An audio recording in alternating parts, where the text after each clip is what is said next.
survive the bone plating meta, because now every top laner will take bone plating. I think Sion is good against it. Okay, so let's take a look at how many you've correctly predicted for your first pick and ban here on the Caster Desk. Amazing. Sejuani already taken off the table.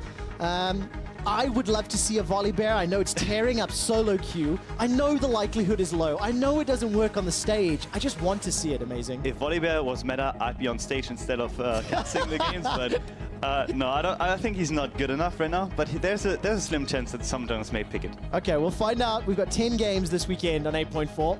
And in terms of the two bans, Camille taking away Galio as well. We heard both Medic and Dracos talking about how Camille sort of went untouched. She's still a dominant top laner. Is anything surprising you here yet? Not so far. Galio is basically a mid lane pick that is always safe. He will always be fine in a lot of matchups, and he can definitely roam early on. So that's something you definitely want in this meta. All right, what comes next? What should these teams be thinking about? It just depends on what kind of direction you want your comp to go in. I think for Giants, it's just important to basically kind of interfere with ROCCAT wants to do, and like vice versa, ROCCAT wants to interfere with what Giants wants to do. And both teams still rely on a lot of individual plays and solo laning to a certain extent, so I do think that they're going to pick and ban towards the solo lanes. All right, pick and ban towards solo lanes. We can see the Galio, the Rise, taken off the table. I've been hearing things about Cassiopeia. There's Gangplank removed. Okay, so this now sets me up. What is the first pick here for ROCCAT, and what do you think Giants will prioritize based on their strengths? Djoko's continuing to be very comfortable. I still don't know how he can sit on stage like that, but he's doing his job, I suppose.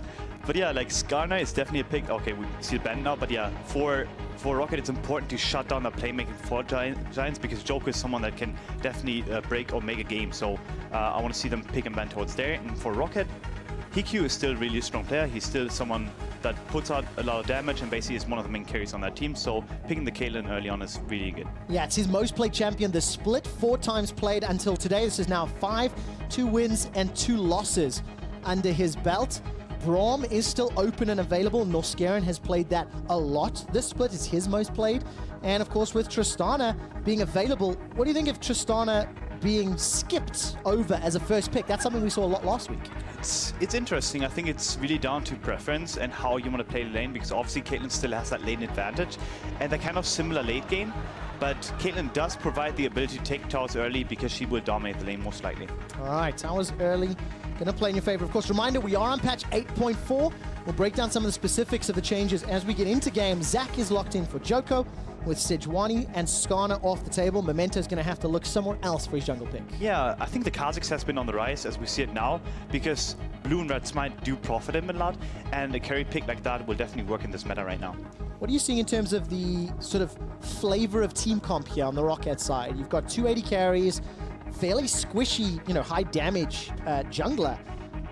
It surprises me a little bit. It is surprising because obviously, but obviously with the Zac being locked in and the Sejuani and Skarner being out, there are not too many top tier jungle picks open, so I do understand why they go for the Kha'Zix. The Corki basically just provides some lane pressure, and it's been up and coming pick basically in the meta right now, where a lot of teams really like that Triforce Power Spike and the package, which basically gives you the ability to roam at any point. All right, so 80 carries, junglers and mid laners both locked in. It's the Azir on the side of Giants, so we still need our top laners and supports. Do they find themselves in the ban pool now? I think maybe you will cut the Tahm Kench, because obviously he's still a really good pick. Tariq is up and coming still in EU, where he basically provides so much team fighting, where at some point you're not able to win the team fights against him if you try to all in, because you can just put the ult down and basically make your team invulnerable. So he's definitely a priority ban, but yeah, I'm not quite sure if you want to target Ben, because maybe Sion on the top lane, because that champion is dominant. And for Profit, as far as I can remember, I think he's a Nard player. I think both top laners are actually Nard players, so for them, it's really important to maybe contest a Nard pick, even though he's been nerfed to a certain extent. I'll give you some numbers for that one. Profit has played 7 games of Gnar out of his 12 games on stage. Ruin 5 games of Gnar out of the 12 on stage. It's Janna that's banned away, and I've also just had this thought. We came in thinking that Djoko was one of these slightly more early game junglers, you know, very active, very gank heavy. He's on the Zac, it's a little bit more scaling. Memento's on the Kha'Zix. Is that a surprise to you, or can they still fit their playstyles? It still fits Djoko's playstyle, because even though he's an early aggressive jungler, he's still a supportive jungler to a certain extent. And what I mean by that, he's not someone that's going to look to take the kill, but he's going to give it over to his teammates and basically enable them towards the late game, where obviously Betsy can then carry with a couple of kills, or Ruin, as we see earlier in the split. But yeah, it fits Djoko's playstyle. I'm not quite sure about Memento, but I've played against Memento's Kha'Zix. I've lost to it.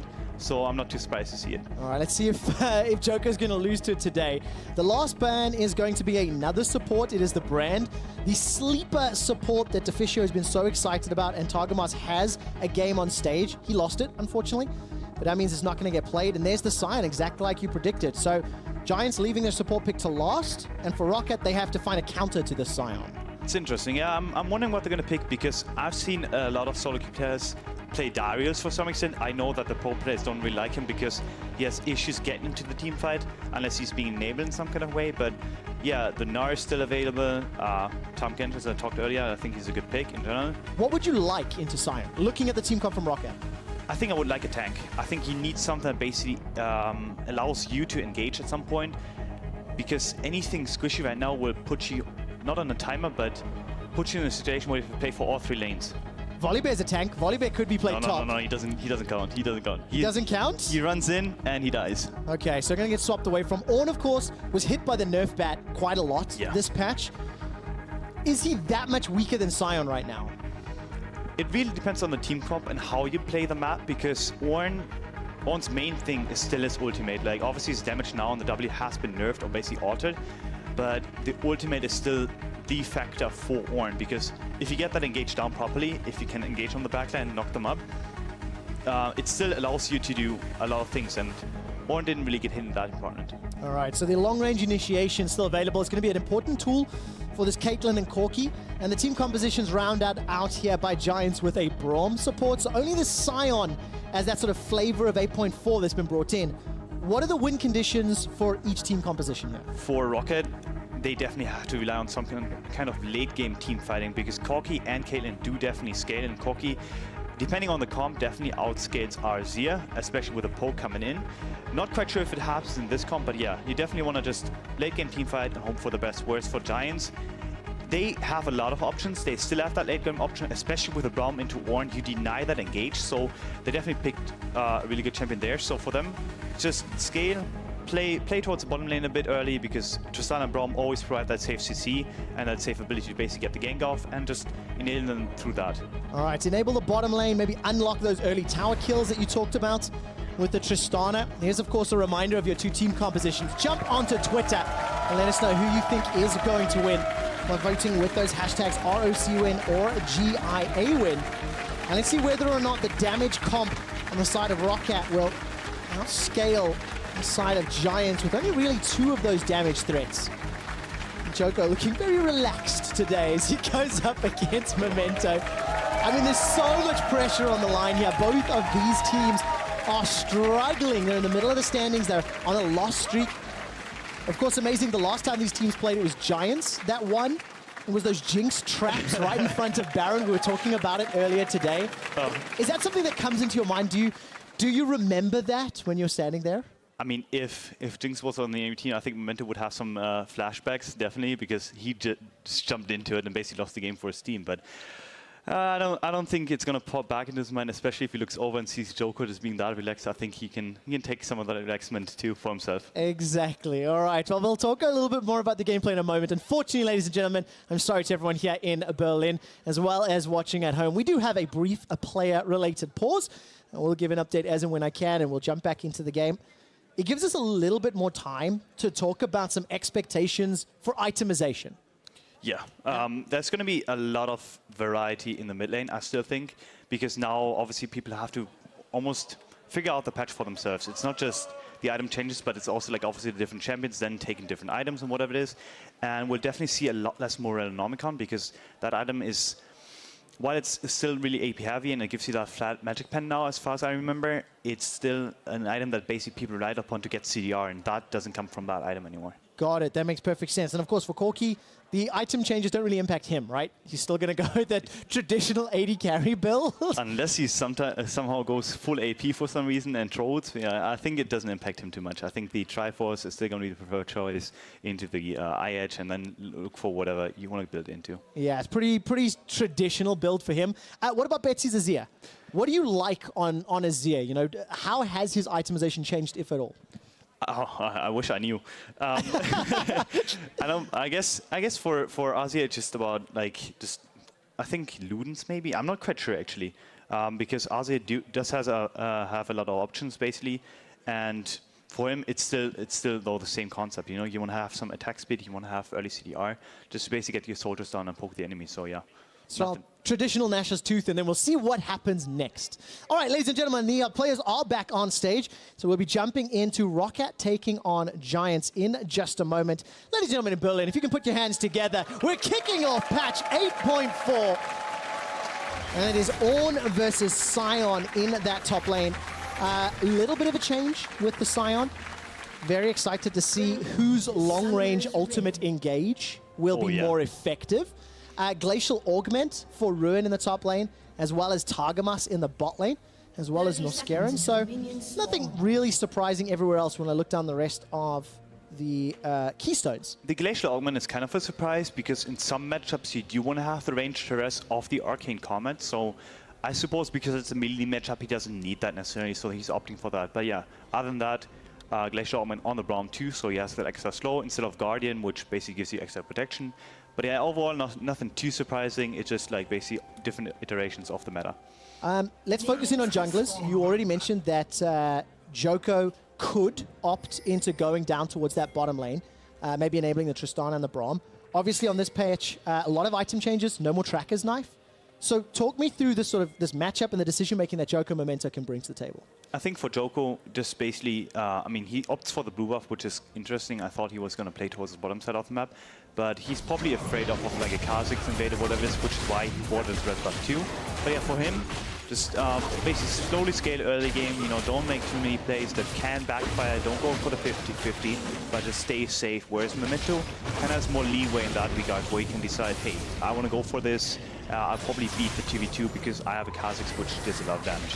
Yeah, of course, we've got to combo that with some CC to get the kills. You can see on your stats right now, Memento's jungle proximity, 9th in the league. That's the amount of time that the junglers spend around their laners in the early game. And for Djoko, it is the highest. Very active, very supportive. Like we've talked about, trying to enable people, and also fairly successful. Kills plus assists on average, 1.4 at 15 minutes. Yeah, he's definitely successful. Like last week especially, I think he had the highest jungle proximity in a long time.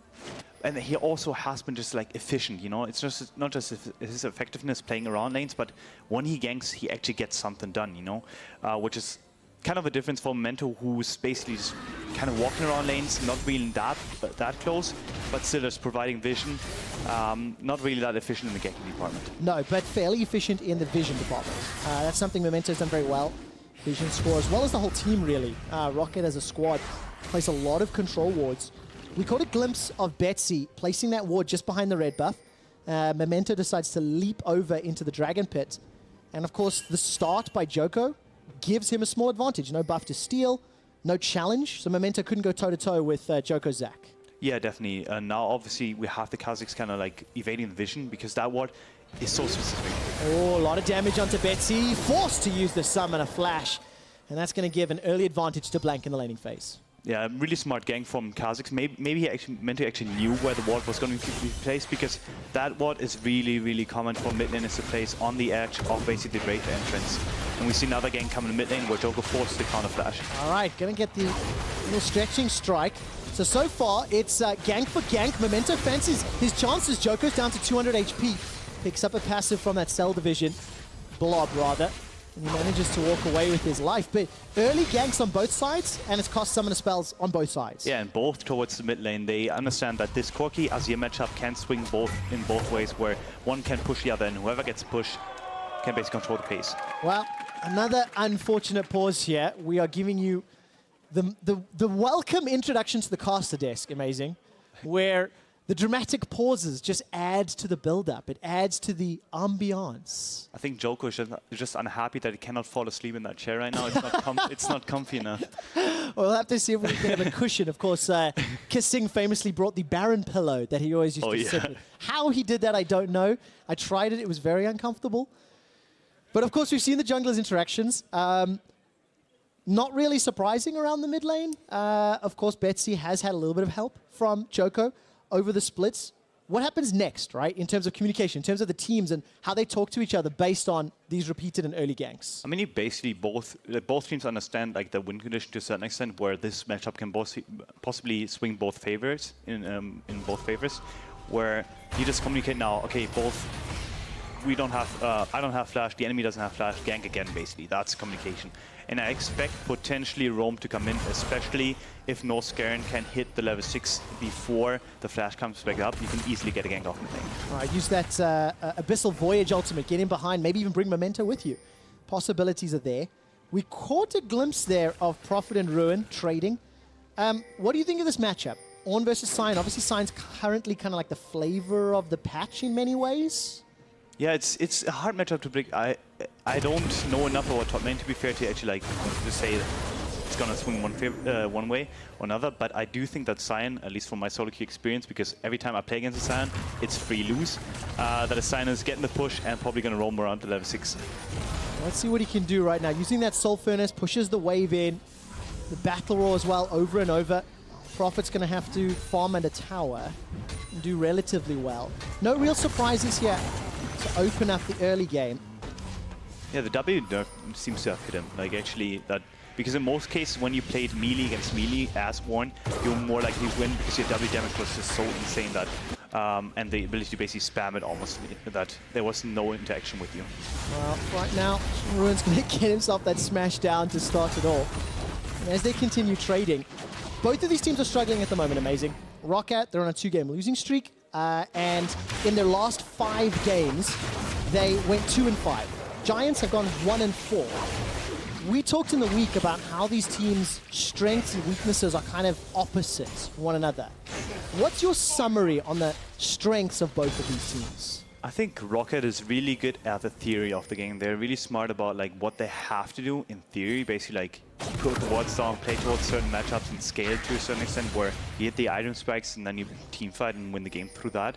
Whereas Giants is really good at making those in the moment calls where they're really active in the early game, where they just play on instincts to a certain extent even, where you just find the plays that you think are right. It's not even like if they're supposed to be right, but that you think in the moment they're right, and that's a huge difference between the two teams. I think ROCCAT still lacks this intuition almost, where they just pull the trigger and they're like, okay, we're gonna take a Nash now, we're gonna do this now, but they always need a long setup for it, where they take 20-30 minutes almost like you take a Nasher just to get the perfect vision down, where Giants just, okay, we go for it, and if it blows, it blows, and if it goes wrong, then it goes wrong. So for them, that's basically, or for the two teams, that's the difference. Yeah, that like decisiveness really, and the ability to follow those calls. We'll see what happens this game, whether or not either team has worked on any of those things, whether or not the patch unlocks a few things, because Memento, it feels like he spent a fair amount of time moving into the Giants jungle. We saw him pushing Djoko out a moment ago. This is the second time he's gone for this blue buff. There's deep vision in that bottom right quadrant, and both teams have just kind of split the map now. Yeah, it seems to me that the Tracker's Knife removal didn't quite hurt their chances at warding the enemy jungle, because they still have 3 wards on 1 pink board, have a lot of control. You basically see a trade-off with blue buffs, which is not too surprising around this time of the game, because if you know that the enemy is going to invade yours, you're going to just counter it.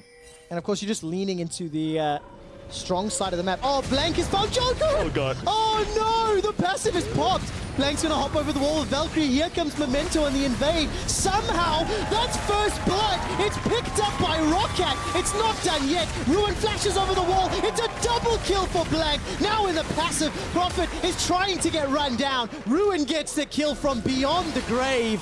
And that was just a little bit messy. Sometimes it's important to check that brush for potential ward, because the zombie ward gave the vision on Djoko and just enabled that kill for Blanc. And once you see someone on your team dying, you try to help him, and it all goes wrong from there. Oh man, where is that vision? Zombie ward just behind. That's just really unlucky, to be fair. Oh, after the map was split. Kids, when you're in solo queue, use that cone. Just shoot it into the enemy jungle, and maybe you're gonna spot a ward that's gonna save your life. I think that's the lesson we learn here. Oh, Ruin hops over the wall. So ROCCAT come out ahead. After all of our talk about Memento and Djoko, the early game impact versus the vision impact, it ends up being Djoko getting caught out on a little bit of a greedy recall as well. A risky recall in enemy territory. I don't want to meme him, but he seemed too relaxed early on already. That basically on stage he just took a nap too and went to sleep, I suppose. That's it. That means he gives up first blood while Betsy misses the slide and glide Emperor's Divide. Went for the play into Blanc. Djoko was waiting in the wings, unable to find the target. And that means that ROCCAT are about 800 gold up. Advantages because it's a double kill for Blanc. And there's going to be a gank coming in here for Memento. He leaps forward. Insta-flash from Betsy. Now Djoko starts taking a couple of autos. But rinse and repeat, Memento's on fire right now. Yeah, every time that flashes up in mid lane, it immediately goes on cooldown because Memento has been so active. And basically, Kha'Zix is supposed to be a lot more active than Zac and basically get some kind of lead in the early game to basically transition into a stronger teamfight phase where obviously Zac has the advantage, but if the Kha'Zix has enough of gold lead, he can kind of mitigate that and still play towards his win condition, which is assassinating the backline. So ROCCAT doing exactly what they need to do with their team composition. Amazing. Both mid laners have just backed, spent a lot of money. Sheen and Phage for Blanc. Sork shoes, as well as the first step towards Nash's Tooth. And we were talking about some of the item changes in mid lane. And one of the things that you mentioned was how the one item, or the first item power spike, on some of these new items was going to be interesting to see. What's your take going to be like in this terms of Nash's versus Wit's End and how it's different from our existing itemization? I mean, it's kind of sad that we don't get to see it this game, but bottom lane gangbacks are. Oh, is this going to be a kill? That's a good flash from Norskeren. Djoko's lets bounce, doesn't find a target. We'll have to go back to the items in a moment or two as Prophet and Ruin keep trading back and forth. But they get Norskeren's flash and Heaq's heal. And back to the first item power spike. Yeah, it's kind of sad that we won't get to see it this game because obviously Azir is known to rush to Nash's Tooth and Corki is definitely not going to buy an AP item unless he's trolling. But yeah, the one item power spike, especially like the GLP, is really interesting to me because a lot of roaming mid laners, I think that item is extremely broken. I think Aurelion really benefits from it now, even more so than before. And I think Talia may actually find her niche in that and become a even more dominant pro pick because she's always been like on the verge of being top tier but never quite made it, but now actually may make it. All right, well, we'll see what as the day plays out and the week plays out. Azir not going to go that way yet. I want to see which items he does decide to pick up. And of course, Talia, not really a huge EU pick. We've seen it quite a bit in other regions, a little more frequently. As the first Tower Blood is about to be picked up, so ROCCAT using their early game pretty well, even though one of the strengths of their team composition was their late game team fights. They're just setting themselves up in a great position. Amazing. Yeah, am I dumb? Was that the first time I actually see that the Ornn ultimate is shown on the minimap? Is that normal? It is normal. It is normal. When you're in the God view where you can see all of the teams, you can track it. It's oh, okay, okay. Exactly. That's the reason. You're normally on the receiving end of the Ornn ultimates. Yeah. In game, right? Yes, I thought I was really dumb. So sorry for that question. No, it's good. It's first game on stage. It's a new vision, and of course, talking about some of the vision, the map is still completely split. Amazing. Explain to me why ROCCAT have had such control of the bottom lane while Giants seem to completely control the top lane. Yeah, it's that early game pick in Caitlyn versus the Tristana, and obviously Tahm kind of like is equal to Braum to a certain extent. So it's a really good matchup in that regard for Caitlyn. So they're gonna get the push in, and that's why they control the bottom side. And Corki with a 2-0 is able to push that Azir and is going to control the pace, and that's why, especially on the package, we saw a lot of pressure towards bottom lane. Even though Djoko tried to counter it, the turret still went down. And the tower fell. That means ROCCAT have got themselves their 2,000 gold lead. Giants were setting up to contest, or potentially contest, the blue buff. It ended up not working out. And that means they're just going to walk away, worse for wear. So Djoko, all of our, preamble, he now has to just wait for team fights. Look for an opportunity to invade, use that secondary and third tank in Ruin and Targamas. And I guess if they don't protect Betsy and Steeelback well enough, that's the only way Giants can win these team fights, right? Use that front line to protect the double damage source. Yeah, basically, when you have Sion and Zac, you kind of have an engaged comp, but you still want to basically almost like kite back to a certain extent to enable Tristana and Azir to dish out as much damage as possible. Luckily for Giants, they at least managed to pick up the Herald before the swap came in, so that definitely will benefit them in the long run. All right, amazing. What is the next steps here for ROCCAT? They've taken the first tower, they initiated the lane swap, they defended their blue buff. they've done everything what feels like right. So how do they extend this lead further? Two options. Either you transition from top into mid, which means you have the Kha'Zix basically allowing both the Tahm and the Caitlyn to push up and then walk behind them. Then you walk in the M and jungle, get the vision down, steal a couple of buffs, cams, whatsoever, as we see now the red buff, and then maybe go mid lane. Or, and this is the other way around that you can basically do it, you can just push up mid lane, allow Blanc, especially on the package timing, to just push up mid lane, walk top side, and get that turret on one push. Well, it seems to be mid lane focused. Blanc not yet going to roam. Djoko has to be so scared right now. It's actually impressive that he's basically sitting behind his bottom lane because he can't quite expect when both the Corki and Kha'Zix are going to roam towards the top side, because he doesn't have the vision. He doesn't have the ability to basically put the vision down for his team, which is something that wouldn't be an issue if Braum was not basically like tied to his lane. So yeah, he basically has no control over the top side right now and has to continuously walk out to it. In terms of the jungle item choices, we know Track is gone, and of course Djoko went blue, Memento went red smite. The champions themselves seem obvious, but what is the decision making on when you should go blue or red? I mean, for me, it's always like when I can steal a couple of kills with the blue smite, actually proc, I'll get the blue smite. But if I actually just want to 1v1 the enemy jungle and hope that I beat them, then go for the red smite. But yeah, blue smite kind of gives you a bit more ganking ability, you know, that in the moment kind of burst almost to a certain extent, whereas red smite is better for prolonged fights and basically better if you want to kill a tank, especially because true damage is not mitigated by any kind of like counters, armor. HP, armor, the works. Yeah, basically. And of course, Memento, his job is to try assassinate people later. So red smite makes sense. Djoko extending those team fights. He's only got 2 damage sources. He needs to buy as much time as possible. And interestingly, amazing, in terms of the jungle proximity, if you look at the stat right there, Djoko spent half of his early game time around his laners. That's in fact higher than the average. But of course, it hasn't resulted in the regular sort of leads and advantages we've come to expect. Why is that? Because I mean, first off, he has the worst early game champion, but yeah, top lane fight breaks out basically. Targamas is dead, amazing. He just gets blown up. Blanc responded. So it was option 2, is what you said. Push mid, roam top, and look for the tower. It's not over yet. Memento's found out Djoko. Abyssal Voyage coming down, looking for the tongue lash. Will connect. Djoko's so low, but there's no further follow-up. Memento got flash and leap available to him.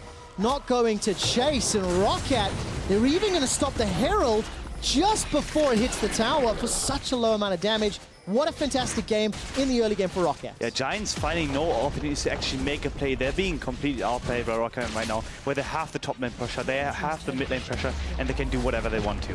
Man, what a fantastic game. 4,000 gold up, 2 towers to 0. They've got the dragon. Is this just a mistake here from Targamas? Was he greedy for the ward? I think so. If the Corki has a package, he's definitely greedy right here. But I think he just didn't expect the amount of damage coming out from the Caitlyn at this point, but he should have at least expected the package. Oh, let's bounce now comes out from Djoko. Betsy at least gets 1 back. That's before Memento gets a kill down into Betsy. Djoko looking for Memento. A good defensive flash. There's nobody for the stretching strike to connect with. And Steeelback's on the board. ROCCAT pull a couple of Giants mistakes and get caught out inside the jungle. That's one way to throw a lead, but yeah, like they got overconfident. The Zek still has the ability to basically make the play and allow Azir to dish out any kind of damage, because once you're on that ultimate, you're stuck, you're gonna be pulled back, and the Azir is free to do whatever he wants to. Oh, here's a replay of exactly how that started out. Try to cancel his back and then basically get caught out because he didn't expect the Azir sec, whatever you want to call it. Just got pulled back, and yeah. I didn't think about it, but apparently Azir and Zek have that synergy where they can basically like pull one member from one side of the map to the other side of the map. So yeah, like that's basically going on in their minds, and ROCCAT didn't expect that amount of damage. I love that. First game on the caster desk, and we're calling it the Azir sec. It's going to be the Azir ulti into Djoko's waiting hands, or even vice versa. It can work both directions. I have an interesting stat for you. It might even be an amazing stat. Would you like to hear it, Maurice? This was the highest gold lead for ROCCAT in 2018 at 15 minutes. Well, so my prediction is not too bad, because I did predict ROCCAT to win. I thought I was an idiot for a second there. But no, ROCCAT has been on a like up and down and more or less downswing right now. So for them to actually come out and almost like prove a point where you know, you can't have the enemy relaxing in front of you. Making a statement, right? Exactly. Sending a message. There's one other message that is being sent. It's that Giants read the patch notes. It's that Giants loved the itemization changes, because I see a completed banner of command on Ruin's Sion, Oh God. and I think there's one coming for Prophet. So banner of command plus Baron equals dead towers. I want to get your opinion in a moment, because Memento is currently challenging for red buff. There's support coming from Norskeren as well, but they're not going to go for the commit, and it looks like it was secured by Djoko. So banner of command top laners, what do you think? I don't know what to think. If this is just for the sake of getting that Nashor plus, you know, Canyon Minion buff, it's a risky strategy, but I do think that it has a lot of use in a split push scenario. I just don't know who's going to use it. I think ROCCAT probably has more use in a normal game where the Nashor is not necessarily going to fall and you're going to have that ideal scenario. But yeah, it must be for that. Definitely going to work out. Let's see who can get their first one up and running. Mid lane turret under siege here by ROCCAT as they're using that 4,000 gold lead as we approach 20 minutes. 100% kill participation for Blanc. And they're trying to play around him. That's why Blanc has been brought in with Memento and Norskeren. Steeelback's running for his life, 300 hit points. The buster shot not going to be enough because Norskeren with the swag, flash, lick and ignite. And he actually loves in the enemy face after he gets the kill.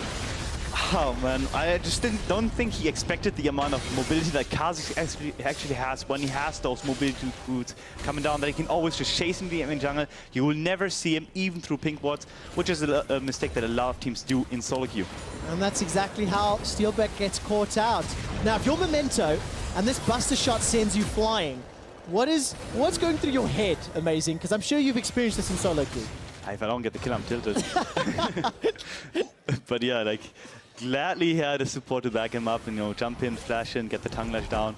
But you will already see the banner of commands coming down on the bot lane. Just a random use, I suppose. When you buy it, you just want to use it as much as possible until that Nashor comes up, and then you basically like want to time that perfectly with the potential Nashor coming in.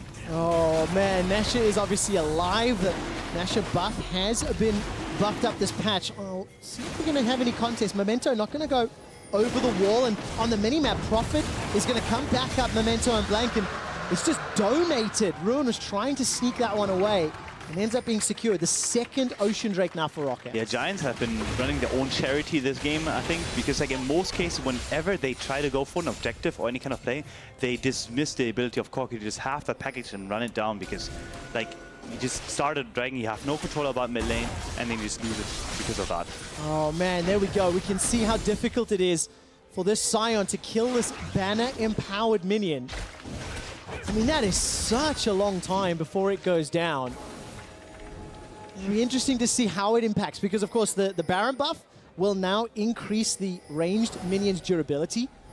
When we add the Banner of Command on top of it, I believe it takes 8 shots to kill a tower if you can get the Banner plus Baron empowered minions.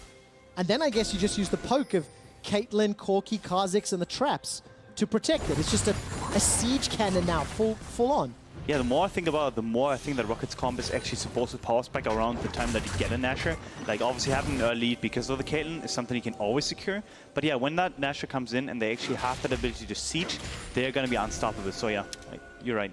Well, we'll see how effectively they pull it off, because there's one step having the theory, which is what you said about ROCCAT, the theory crafting, the planning. It's execution where you really need to pull it off. And that's what I want to judge. Also, Morellonomicon is the first 8.4 item we're seeing in the mid lane here for Betsy. A little bit of a surprise to me. Obviously, Morellonomicon, very big changes from old itemization. Now it's primarily for that Grievous Wounds passive. Yeah, Grievous Wounds and the Magic Pen passive.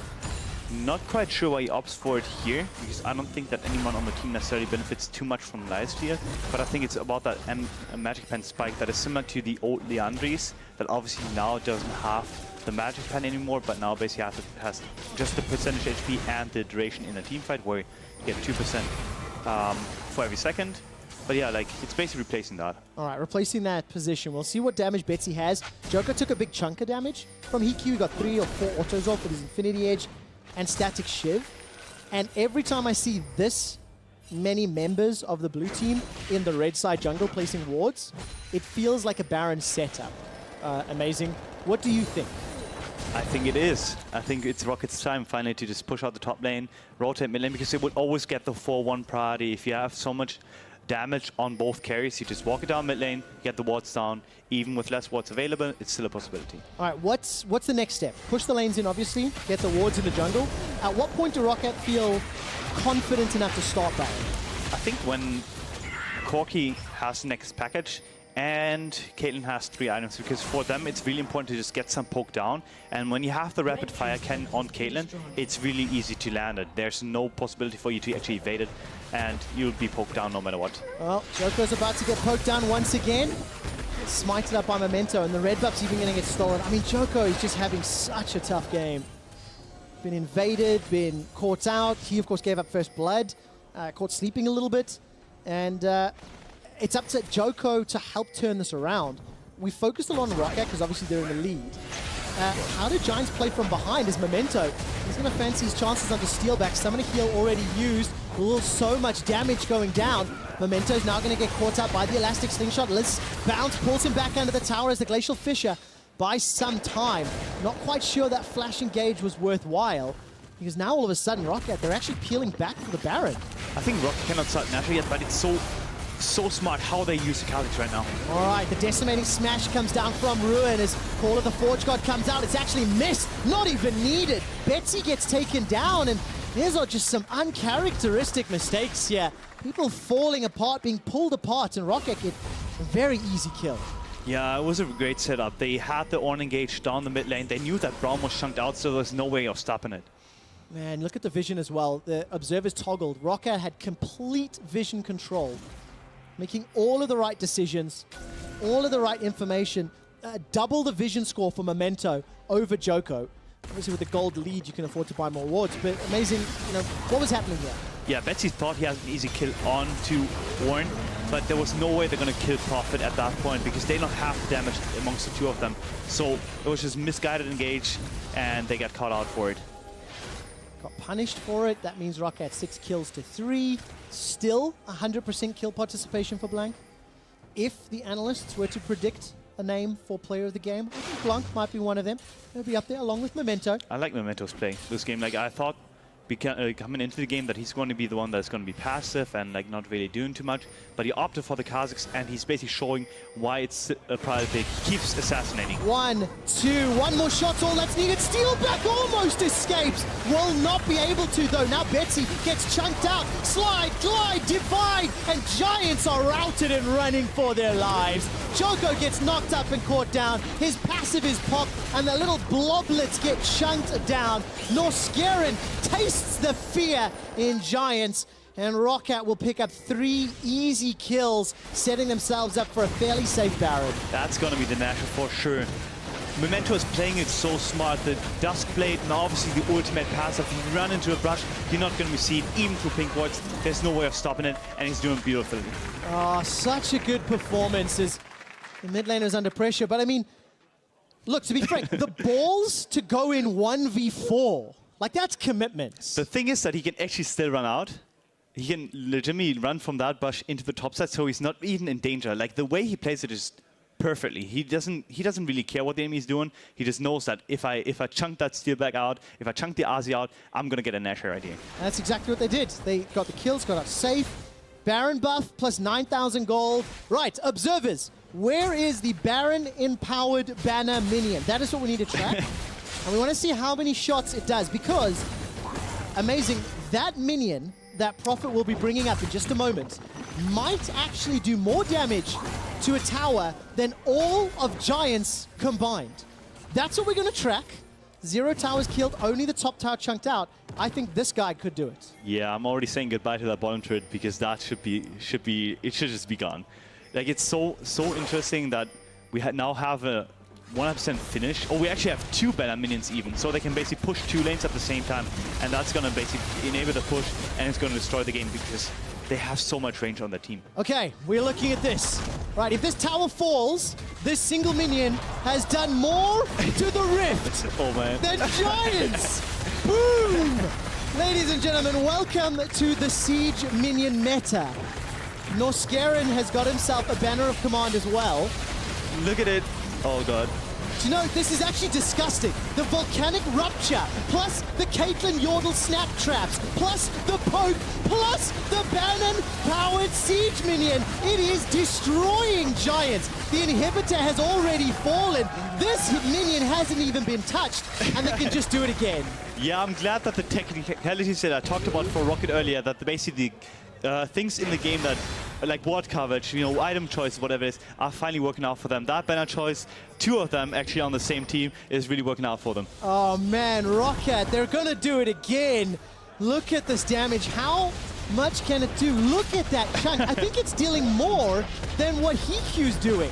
I think Corki is still kind of contesting, but yeah, Heaq has no chance. That banner minion is just destroying every turret. Oh man, boom. It takes 8 shots. 2. I'm just gonna count them. 3.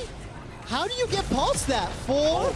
Got kicked backwards. Roar of the Slayer. So that's why you pick Sion in this meta. There we go. Use that skill shot, and the tower's fallen. Look, the theory crafting's great. The execution's better. This makes no sense. Man, it just hurts so badly. Right, amazing. You are a very top-tier player. There are 2 banners in this game. There's 3, in fact. Will we see a banner of command in every game going forward? Yes, we have to. There's no other way. And I actually think that at this point, you might as well sell one of your items to just get another one of those, because they do more damage than the AD kit and AP carries combined. Oh, this is going to be a very interesting weekend of games, Maurice. I want to take a look at the standings really quick, because if you look at the scores, ROCCAT 5 and 7, Giants 6 and 6, they find themselves 4th and 7th respectively. If ROCCAT win this, they're 6 and 7, Giants 6 and 7. How do you possibly predict who's going to make playoffs? Yeah, I have no idea, to be fair. It's really hard to do right now. You can only base it off of individual talent. You have those favorites in Fnatic, G2, you know, Splices and Misfits, but the other 2 are basically a toss-up. Giants could still make it, ROCCAT could still make it, and now it seems like ROCCAT is doing it. Now, if you turn to the other 8 teams, right, they're coming in, they know their opponents. We're going to cast H2K UOL next. They've got a game plan. And they just see how effective this Baron Banner Siege Minion strategy is.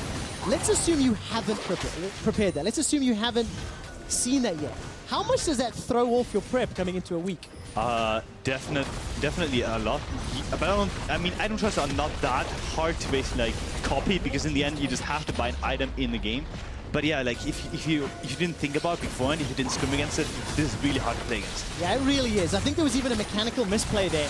A ranged minion was buffed up, not the cannon minion. I'll forgive it because it's the first time we've seen it. Mechanical misplay on Banner of Command. I'm going to call it that, whether it's right or not, I don't know.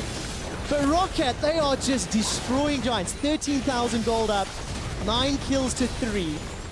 And they've killed more towers with minions than Giants have even touched this game. It feels like a formality right now for ROCCAT to just close this game out. Yeah, I'm just imagining my coach flaming me for misplacing the banner on the wrong minute after the game. So yeah, it seems to be a technicality, because at this point, put the banners down and destroy the turrets. Oh, take a look at this tweet from @Clockwork. Memento schooling EU LCS players on how to play Kha'Zix. Absurd mind games. And Djoko's going to try have a response. He's already used Let's Bounce. They've managed to find a kill onto Prophet, but it's at the cost of Betsy's life. Steeelback's out of the fight, and there's no more damage. Giants only have 2 damage sources, and when Betsy goes down, Steeelback cannot clean up the fight, cannot be the janitor that his team needs him to be. And with 3 inhibitors down, ROCCAT are now setting their sights onto the Nexus turrets. Number 1 is falling. Number 2 will follow shortly thereafter. And super minions will be all that is needed. Djoko's going to get chunked out. His passive is popped. Here comes Memento, looking for Targamas. Targamas will escape for a few seconds, just long enough to watch Djoko going down. And ROCCAT set the stakes on patch 8.4. They unlock the Banner Baron minions, and they take down Giants. What a game from Memento. He started the snowball. I didn't think he had it in him to actually just pick the Kha'Zix and just destroy the game, because he definitely carried in a way where he put up the pressure and he put Djoko to the test. Everything just felt right. Everything just worked the way ROCCAT wanted it to. The banners coming in. The banners, the Baron, Memento's performance.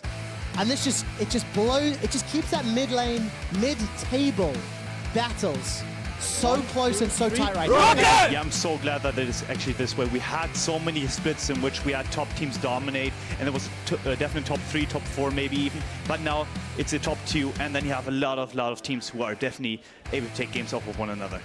Oh, I'm so interested to see how the rest of this weekend plays out. Sion into Ornn with Banner as their second item. It feels like that might be the flavor of 8.4. It feels downright dirty, to be fair. Like, I'd feel bad for playing it, but it's the way to go, and you have to do it. There's going to be a question that I think we're going to have to talk about on PGL. Let's assume we see that. What's the counter to it? That's going to be my question. There's that certain mastery that a lot of people do have the ability to take in the, inspiration tree, the minion dematerializer. So you have to save one of those, or 2 of those ideally, because there's going to be 2 winners coming in at some point. Oh man, we'll have to see how this plays out. As it stands, ROCCAT take the win. They go 6-7 in the standings. They also make Giants 6 wins and 7 losses. And what a great performance. What's it like when you play on stage in a brand new patch, you bring out a very new meta-defining strategy, and you pull it off flawlessly? It feels really, really good, because like whenever you have a new patch, you don't quite know how the enemy prepared for it, if they have a better read on it, and you just have to trust your instincts and hope that your coach put you in the right mindset, and they definitely did. And is this something that you can do in solo queue? Or do you think it requires a lot of coordination to protect that minion? I mean, it doesn't. You just buff it, and you just stand next to it, and then it destroys turrets. So it's basically like just another AD carry that you have in your team. So it doesn't take too much coordination, I think. Oh man, I can't wait to see how many times that item gets purchased going forward. Now let's talk about the other side. Giants, big surprise. I mean, Djoko, he just got ran over. The whole squad just, they didn't look. They didn't look. I hate to say this, but they didn't look awake. You know, they didn't look like they were ready to jab and fight back. Yeah, they seemed asleep. Like, we're going to say that they were not in control of the game at all. They didn't play to the win conditions. They didn't play slow enough for their team comp to actually scale. They basically just gave ROCCAT the win, and it just happened. It really did. Unfortunate for Giants, exciting for ROCCAT. For more on exactly how they win, let's head over to Drakos in here from the support. Thank you very much, gentlemen. Congrats on your first cast. Amazing. But more importantly, Norskeren, congrats on the win. Now, there's something we have to talk about, and that is a Banner of Command. What is going on with the Banner of Command Baron buff synergy? Run me through that. I mean, the Banner of Command we all know is broken with Baron. You know, it makes it easier to win games faster, so we don't have this like 1 hour snooze fests, or it's so boring with the 1 hour games. So I guess Riot just wanted to end games quickly with the Banner. So. I mean, it's pretty exciting, but did you expect it to go this well, that like 1 Baron and 2 Banner of Commands would just take you to victory immediately in this game? I always, when I, like, the new patch, I always thought about, if you get a Baron, you can end the game really fast. It's just a group. Like, I told my team, just go mid, like, put the Banner, but we have 2 Banners, so we were able to take 2 inhibs, like, really free, like, in 2 different lanes. And, like, the 3rd inhib is really easy to take when you already have the 2nd, so. And I'll be honest, despite my experience in solo queue, that is the first time I've seen it done that well. So it was crazy to watch. Now looking at the team as a whole and kind of where you guys are at, there's a lot of playoff predictions going around. Some of them have ROCCAT in it, some of them don't. Where do you see this team stacked ranked against the other teams in Europe right now? Where do you consider yourselves? We're obviously not the best team, but obviously we can make playoffs. Like we showed today, if we get good windows, I mean, we abused their mistakes, ended the game with Banner, so I guess obviously we're a good playoffs team, or we can like make playoffs for sure. I like it. Give me one more with one more confidence. ROCCAT going to make playoffs? Of course. There you go. That's what I love to hear. All right. Thank you so much for talking to me. Congrats again on the win. Now, before we go to break, it's time to take a look at those Copenhagen tickets. They're now available. You can check them out on eu.lolesports.com. And in the meantime, you can see if you love Deficio's meat as much as I do.